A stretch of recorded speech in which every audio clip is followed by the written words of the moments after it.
Okay, now let's take a very close look at what happened during the muscle contraction. There are actually 6 steps. And the first step is a nerve impulse. That means a signal. A nerve impulse travels along a motor nerve. A motor nerve. These are motor nerve. It's coming from the brain and then going through the spinal cord. Okay, and then this is a nerve. Okay, and then there is a motor nerve here. It's connected to one fiber, another one, and there's another motor nerve here. Motor unit 2. Okay, the motor nerve send the signal, okay, to the end plate in the muscle fibers. These are the end plates. And then the second step, a small amount of neurotransmitter is secreted. And this is chemical, biochemical. Okay, there's some neurotransmitter, and we don't want to know that. We don't want to know its name. Usually very long. Okay, and its chemical elements, how it looks like. We are not going to look that detail. We know that it's some kind of neurotransmitter. They are secreted. That means they are produced, and then travels to the membrane of the muscle fiber. Okay, membrane is just, you can think of it, it's a film, skin-like thin film, membrane, the cover of the muscle fiber, initiating an action potential in the muscle fiber. So there's something called action potential because of this neurotransmitter secreted, produced somewhere at the cell level,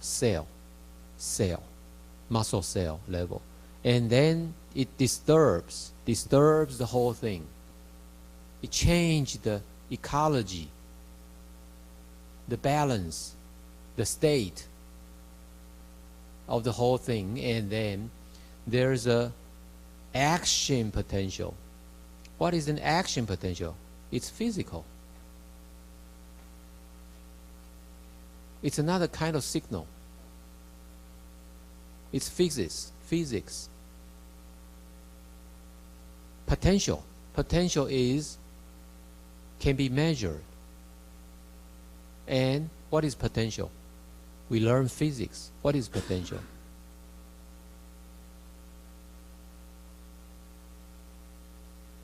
It represents some type of energy, right? Potential. We have kinetic energy. We also have potential.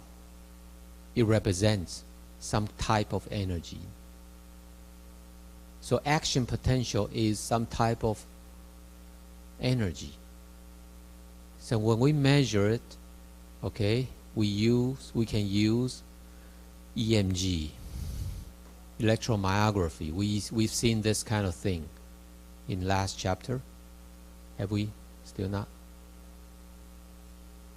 Okay. Let's see. Yeah, EMG. EMG is okay. We can attach some kind of metal. And then the metal is, we call that electrode. And that electrode is connected to electric wire. And then we can collect the potential change in voltage, the voltage change, and then we turn them into signal like this. And this is called EMG, electromyography, EMG in short. Okay? So the action potential will be initiated. Okay? And then that signal actually is represented by the potential, by some kind of energy, okay, will move, will travel along, that's the number 3 step, okay, and permeates the muscle fiber. That means it goes into the muscle fiber, go into the cell, until it reaches a structure known as a sarcoplasmic reticulum. Wow. Okay. That's another long name. Sarcoplasmic reticulum. Looks like something is happening here. Okay. And then what happened here? At the sarcoplasmic reticulum, okay, which acts like a store of calcium ions. So there's something chemical again. Okay? Calcium ions. Release calcium ions into the myofibrils. Okay? And then what happened? This will increase the attraction between the actin and myosin filaments. So, the boys begin to love the girls because there's attraction. Why? Because of some chemical, which is calcium ions.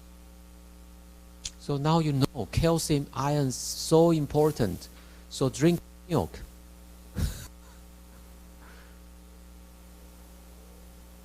Or drink your soybean milk if you don't drink the animal milk. Calcium ions, very important. If you don't have calcium ions, your muscle won't contract because the actin won't be attracted to myosin. Vice versa.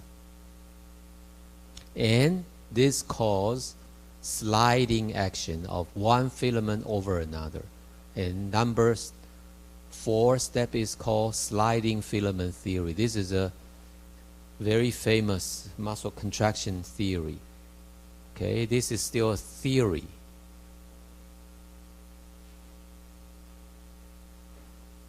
A theory is a theory because it was hypothesized and never found untrue.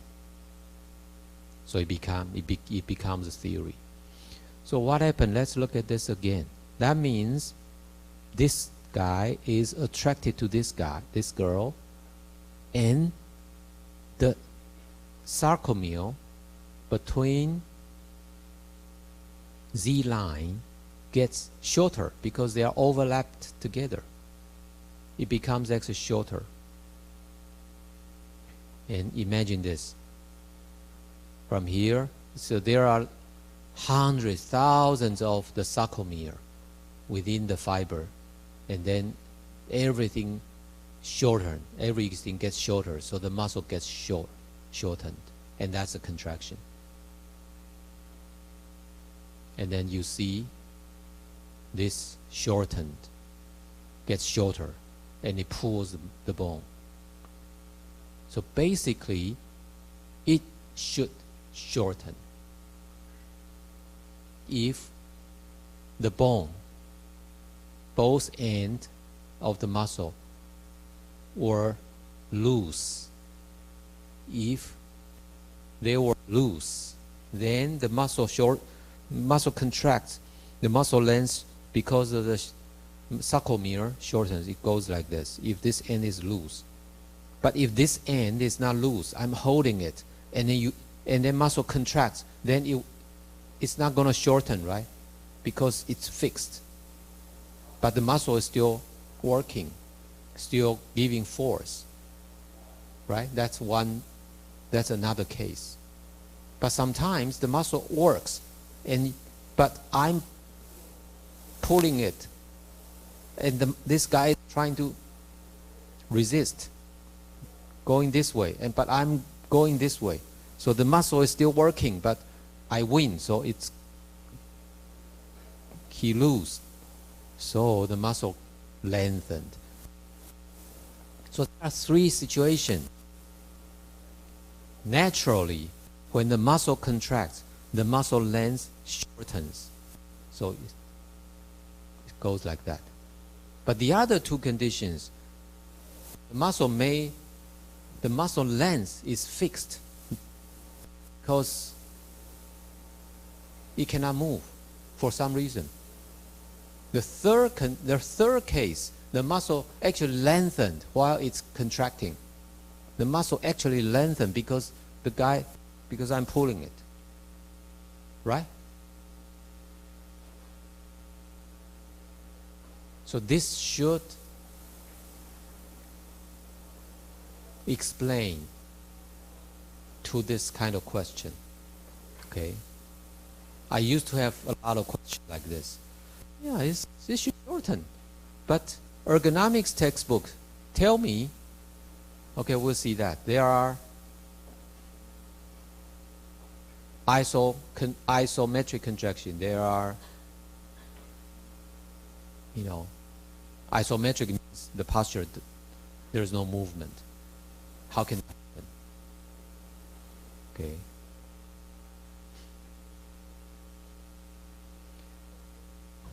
Now this should be very, very clear.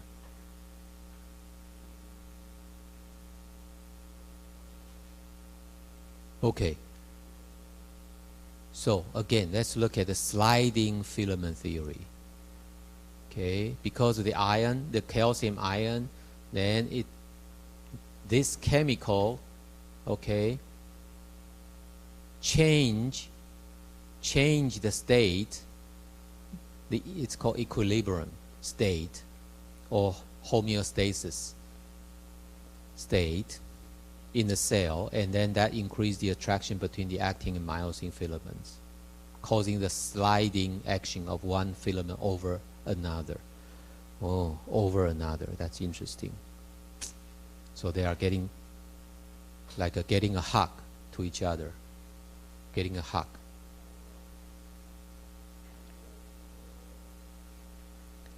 Okay. Step 5. The calcium ions. Okay. If they are hugging together, it's too long, right? They have to break. Right? They cannot get together always. So the calcium ions are then actively pumped back into the sarcoplasmic reticulum. Well, when the calcium ions leave them, now they separate again. They separate. So the calcium ions pumped out, leave, and then they break. It becomes, they are no longer overlapping. Normally they are overlapping like this, okay?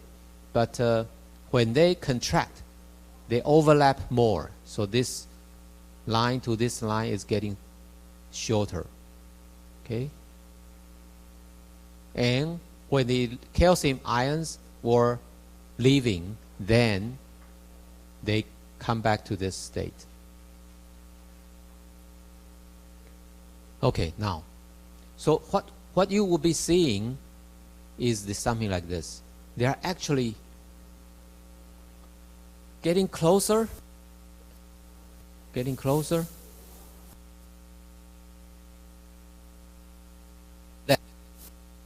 they break up, and then so they are doing this. So what is this? This is just like the pistol in your car, in your motor vehicle, right? The combustion vehicle, the combustion of the motor, right? we have the pistol going like, and that creates force. So our muscle work exactly the same. Doing this.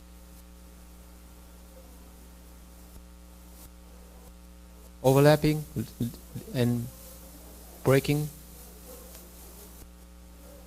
It works just like a pistol. The pistol in your combustion engine, in your engine.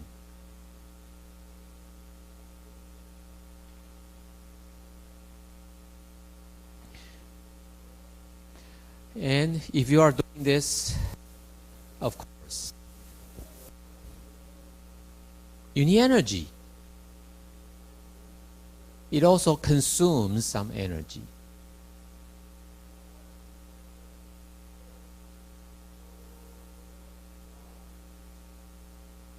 Okay, that's good. So this, okay, coming back and forth, we also need energy.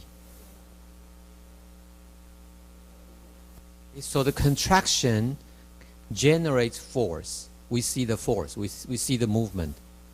And it needs energy, and we will talk about energy. Where is the energy from?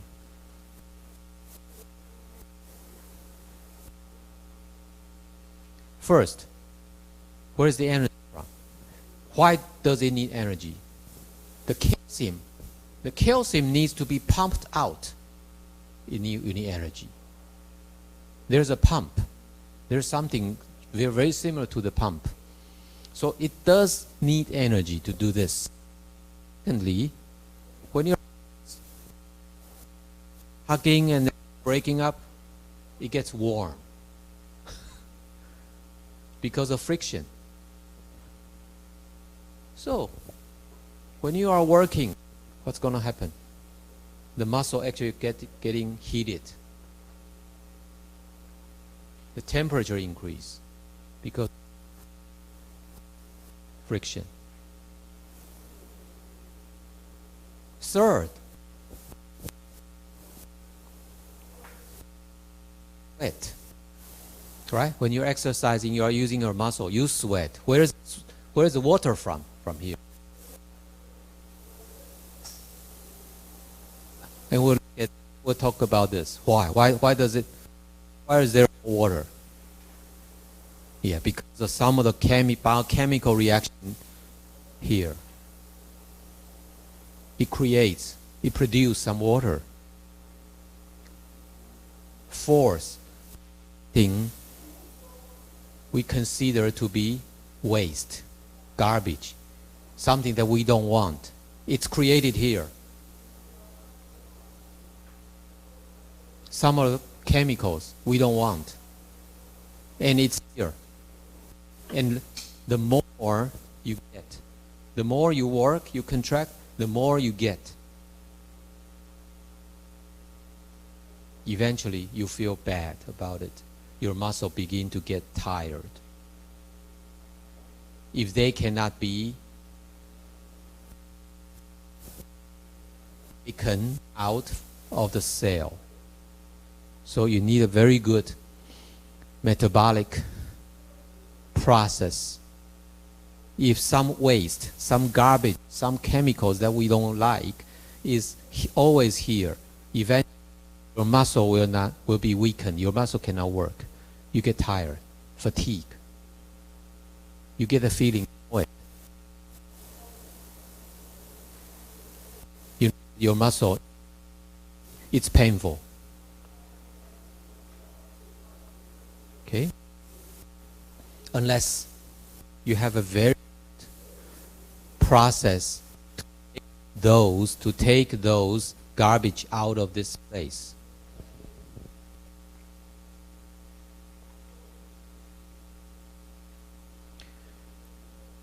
Okay, so let's look at number 5 again. At this step, ATP, something called ATP, we'll look at that, is needed for this because ATP is the source of energy. ATP. ATP, what is ATP? Again, this is a very long name. Adenosine triphosphate. Okay, so eat your vegetables because it has P. If you don't eat your vegetables, you may get not enough P.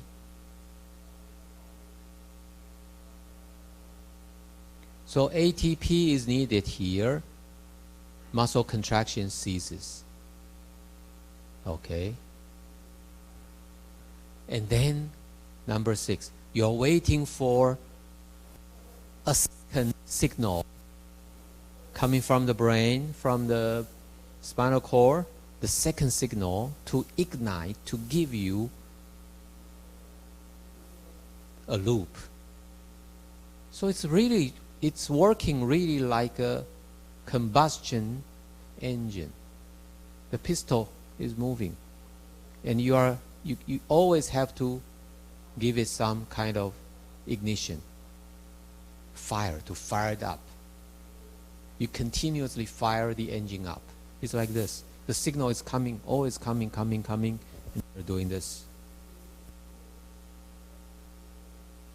And when the signal stops, then you relax.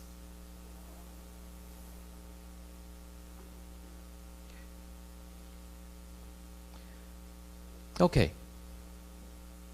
Here, let's look at this here. We define something called motor unit, which is the muscle fibers innervated or controlled or activated, signified by a neuron axon. So a motor unit is one neuron plus all the fibers it controls. Small motor unit, okay, the ratio, this is called innervation ratio. The ratio is 1 to 3. That means one nerve only controls 3 fibers, very, very tiny muscles. The good thing is it is precise this way, very precise. However, large motor unit, okay, something like this, in our back, in our leg, the muscles are very large. One nerve innervates 2,000 fibers. This is the innervation ratio. The ratio is like this. Wow. The good thing is it creates large force. Okay? And the bad thing is the action is coarse. It's not precise enough.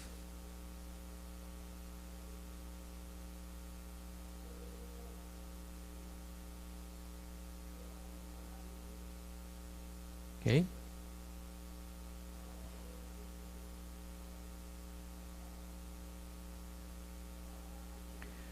Now, let's take a look at how the action potential is coming. How the action potential is coming. Here it says a small amount of neuron transmitter is secreted and travels to the membrane of the muscle cell and then initiated an action potential. How is it initiated? Okay, initially,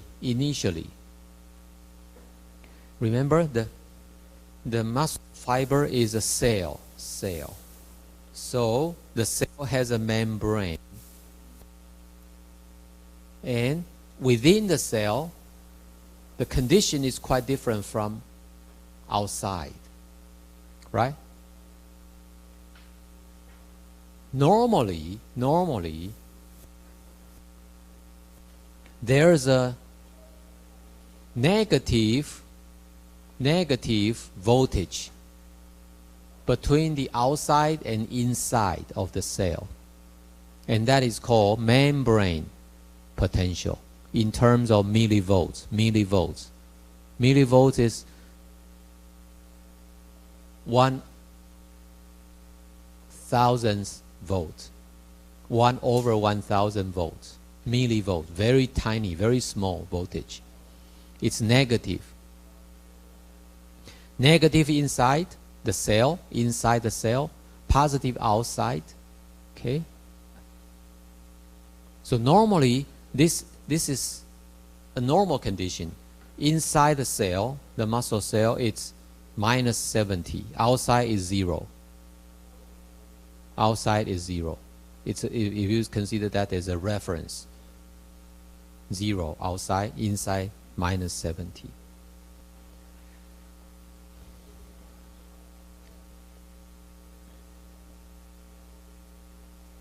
When nerve impulse disturbs the equilibrium of the membrane, action potential spreads along the membrane, and which is called depolarization. Depolarization. So when the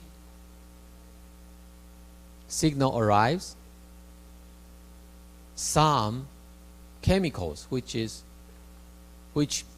disturbs that kind of balance, equilibrium, and then okay, there is a lot of things going on. Something going into the cell and some other thing going out of cell. And because these things carry some kind of electricity.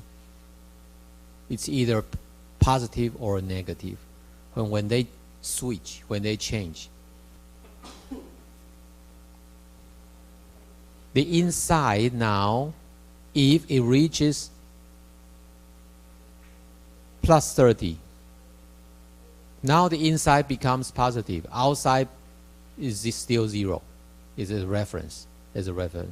Inside becomes positive. As soon as it reaches a threshold is the minimum intensity, minimum value, okay, minimum value it takes. When it reaches this one, then, okay, we have a depolarization. This is called depolarization, okay, and it will spread along the membrane, Depolarization stops and coming back to normal condition, which is called resting. So resting potential is -70, resting. So then we have a repolarization. So when you go to have a medical checkup, the doctor sometimes they give you a report about your heart beat. It also tells you, oh, you have a slow depolarization. You need to do further check. Slow depolarization, what does that mean? Depolarization is a medical term to tell you it's something like initiation, because our heart is also a muscle which is different from the skeletal muscle. The heart muscle is very different. It also depolarize and repolarize. This is our heart, right? So that's exactly the same as this. A little bit different. Okay? We don't further. Our heart has a second depolarization. So this is called depolarize, repolarize, and it spreads. So the membrane works like this.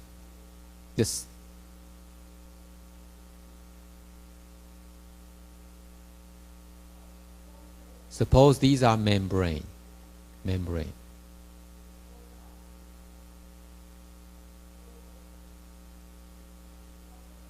So initially, inside is negative.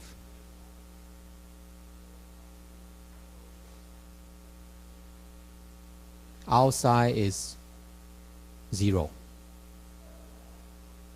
Positive, or you can consider it positive. It's okay, because it's only relative.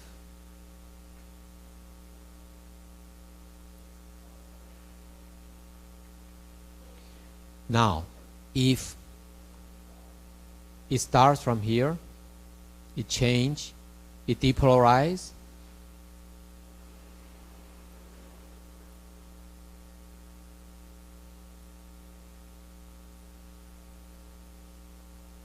it depolarize here. The next thing is it will move along. That means it becomes this.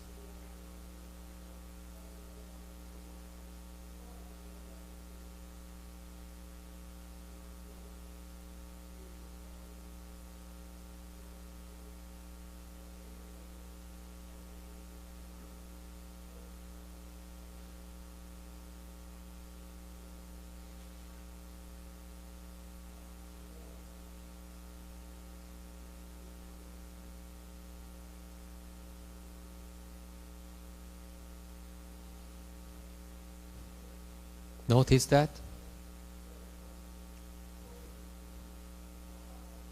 This is called spreading. It was here. This changed the potential. Inside out, outside in. And then it spreads to the next, and then it goes this direction. So the next is here. And the previous one returns because of repolarization. It depolarizes here and repolarizes here, and then it goes this direction. So the action potential moves along the membrane. And this is called muscle fiber stimulation. And we are able to collect those signals, those changes here. When we put some metal over the muscle, we are able to collect them. Okay? And these are called EMG, electromyography. And with the EMG, okay, usually the signal is kind of symmetrical. Why? You look at the signal. We know that here the red ones seem to be, the magnitude is larger, right? The green one, the magnitude is smaller. Yeah, the muscle work very hard here, the same muscle. The muscle doesn't work so hard. The same muscle. So we know less force here, larger force here. But if you look at the signal, it looks like it's, if there's something very high, there will be something very low. It's not exactly symmetrical about zero. Symmetrical about it, it's not exactly. But if you take the average, take the mean of this data, the mean is zero. Over a period, it's zero. Because there are always positive and negative. Why? Because of this. Because you have this. When you have a depolarization, you will have a repolarization. Okay? So obviously the signal that we are getting, we have to do something about it. Okay? And you cannot just take the mean, take the average of the EMG signal. You'll be disappointed.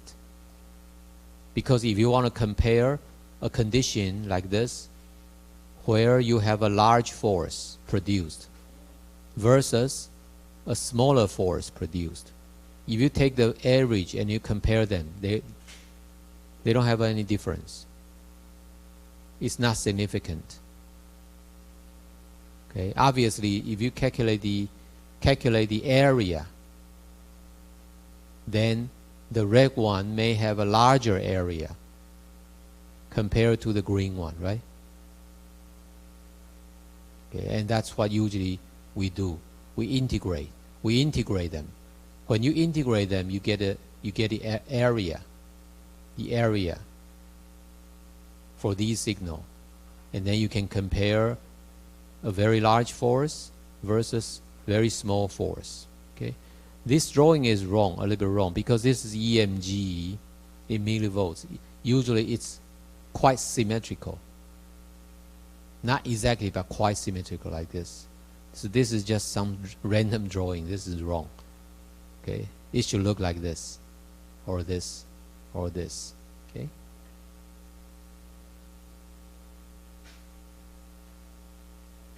Okay.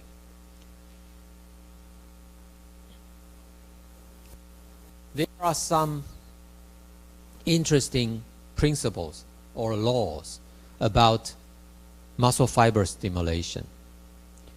Okay, because once we understand how the action potential is working, how the sliding filaments are working, then we ask this question.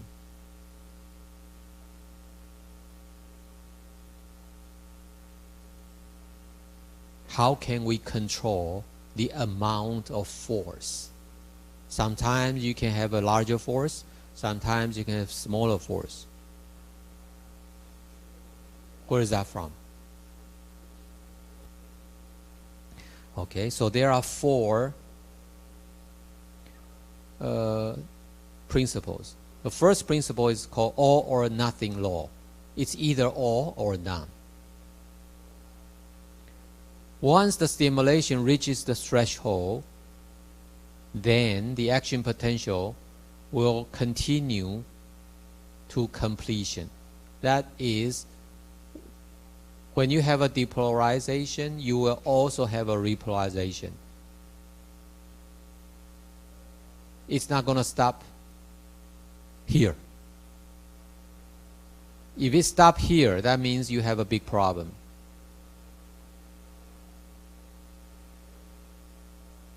Your muscle, your nerve may have a problem. Okay.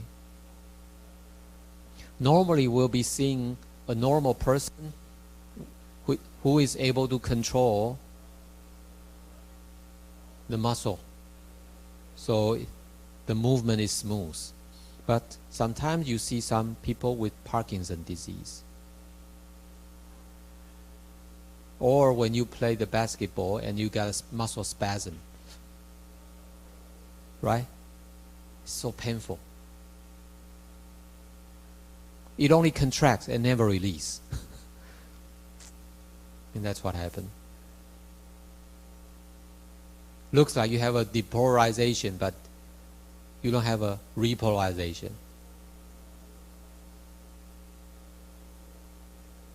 So it doesn't look smooth, okay?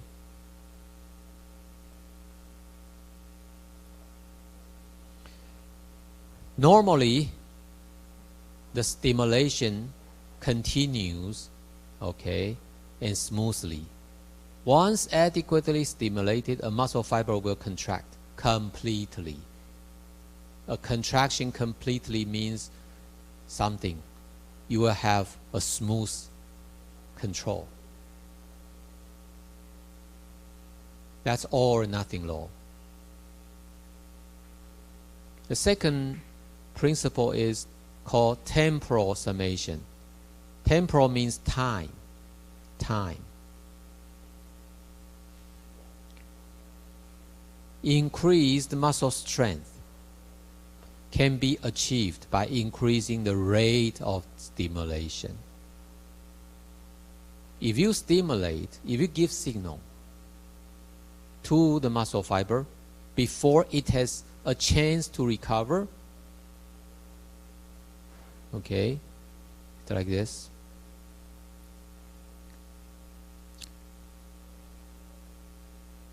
When it comes back, you get another signal, and then it goes up again, and then. But if you give the signal too early, okay, it will never come back.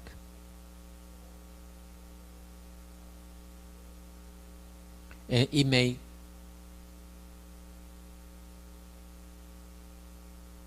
And that is some situation called spasm, the muscle spasm. Okay, so if you are trying very hard to push something, okay, how does that force accumulate? It actually accumulated by giving higher frequency signals.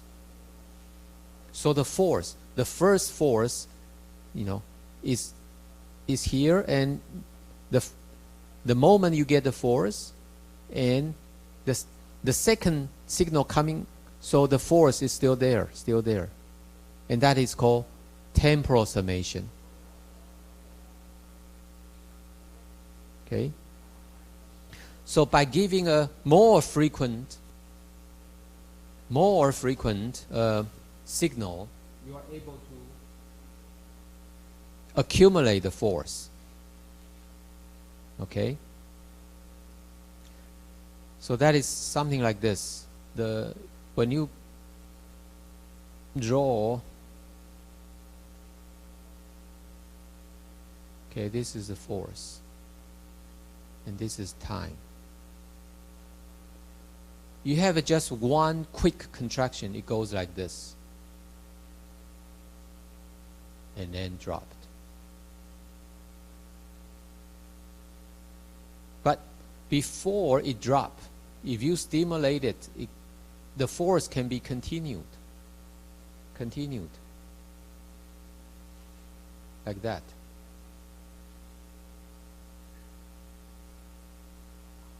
Before the signal drops, you continuously give the signal to sustain, or sometimes to even increase.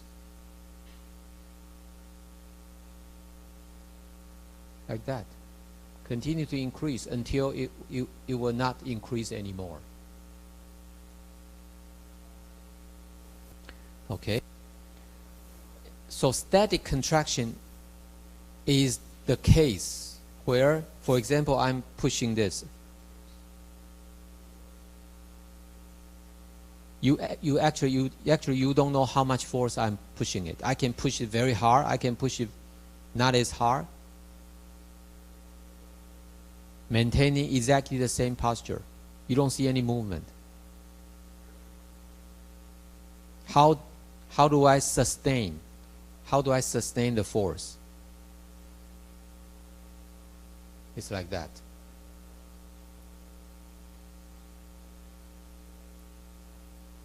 When I initially increase my force up to a level, I stay there. This is called temporal summation. You try to sustain that signal.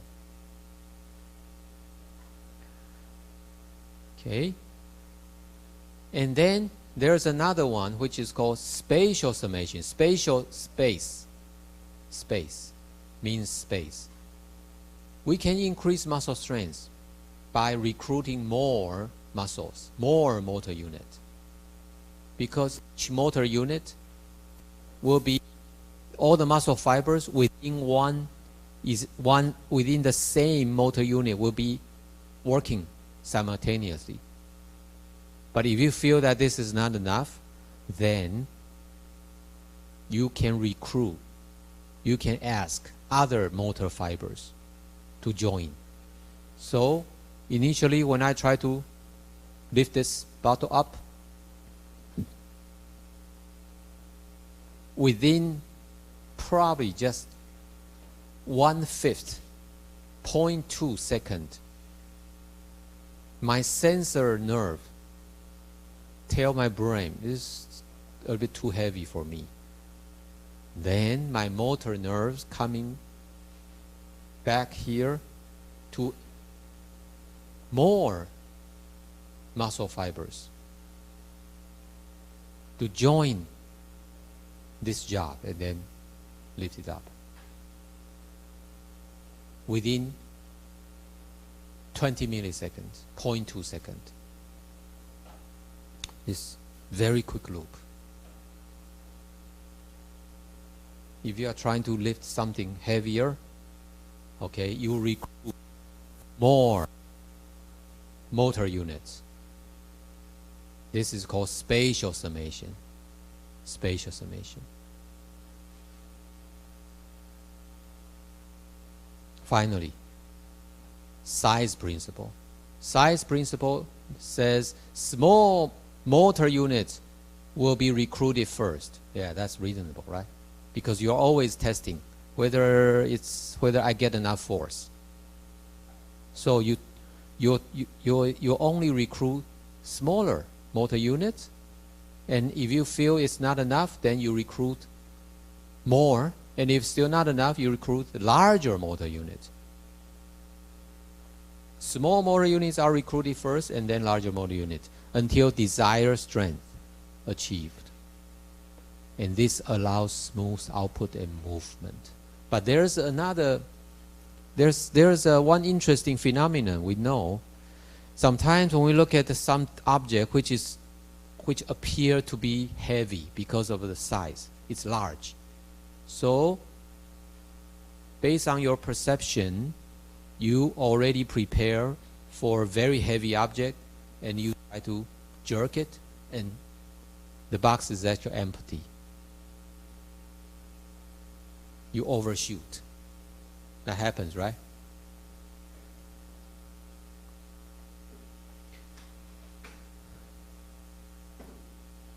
But based on the same perception, okay, small motor units are usually recruited first, and then larger motor unit, okay?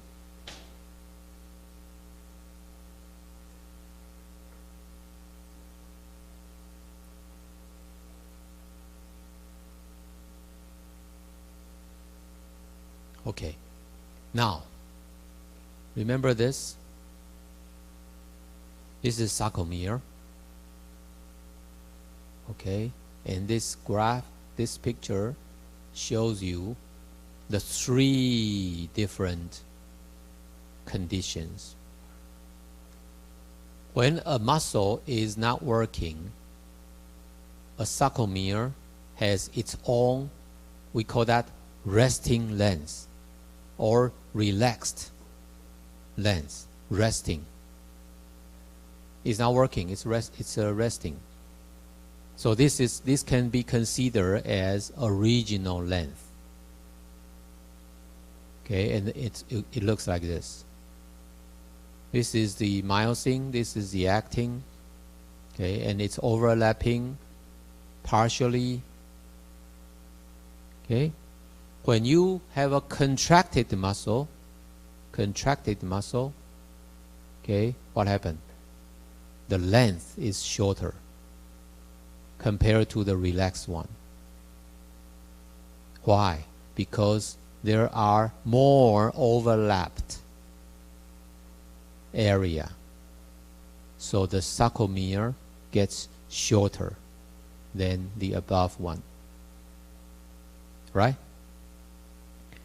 In some cases, if the muscle is stretched, the sarcomere actually lengthens. From Z line to Z line, it's a sarcomere actually lengthens, becomes longer, like this, because there's less overlapping area. Okay?